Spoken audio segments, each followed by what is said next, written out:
Hello বন্ধুরা, সবাই কেমন আছেন? আশা করি সবাই সুস্থ আছেন, ভালো আছেন। আমিও ভালো আছি, সুস্থ সবল আছি। সবাই ভালো থাকুন, এই কামনা করেই থাকি। বন্ধুরা, আজকের আমি আপনাদেরকে একটি ভেষজ গাছ সম্পর্কে বলবো। যে গাছটি সাধারণত সব জায়গায় দেখতে পাবেন।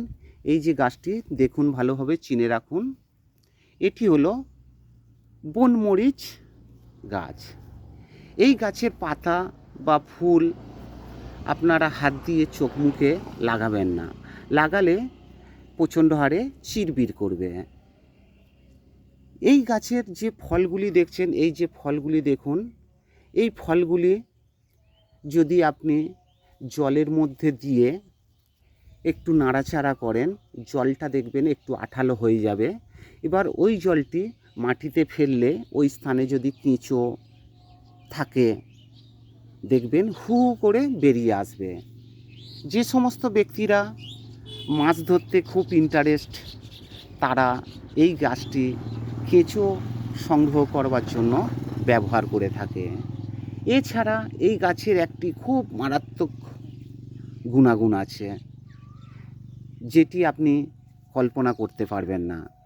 মনে করুন আপনার কোথাও কেটে গেল বা ছড়ে গেল, হাতের কাছে কিছু নেই, রাস্তার পাশে যদি এই গাছটি আপনারা দেখতে পান, সঙ্গে সঙ্গে এই গাছের ডোক অর্থাৎ আগা এইভাবে তুলবেন। তোলার পরে দেখুন এর থেকে একটি আঠালো রস বেরিয়ে আসছে। এই যে আঠালো রস বেরিয়ে আসছে, এই রসটি যদি ওই কাটা স্থানে দিয়ে দেন, দেখবেন 2 থেকে 4 মিনিটের মধ্যে আপনার রক্ত বন্ধ হয়ে গেছে এবং ওই কাটা স্থান পুরোপুরি জুড়ে যাবে এবং ব্যথা, জ্বালা, যন্ত্রণা সবই কমে যাবে। একটিবার ব্যবহার করে দেখবেন, হাতের কাছে কিছু না পেলে এই গাছটি চিনে রাখুন ভালোভাবে। এটি খুবই গুরুত্বপূর্ণ গাছ। যদিও এই গাছ সম্পর্কে আপনাদেরকে আগে একবার বলেছিলাম, আবার বললাম, একটিবার ব্যবহার করে দেখবেন। ভিডিওটি যদি ভালো লাগে একটি লাইক করবেন, বন্ধুবান্ধব আত্মীয় স্বজনদেরকে শেয়ার করবেন এবং পেজটি ফলো করবেন।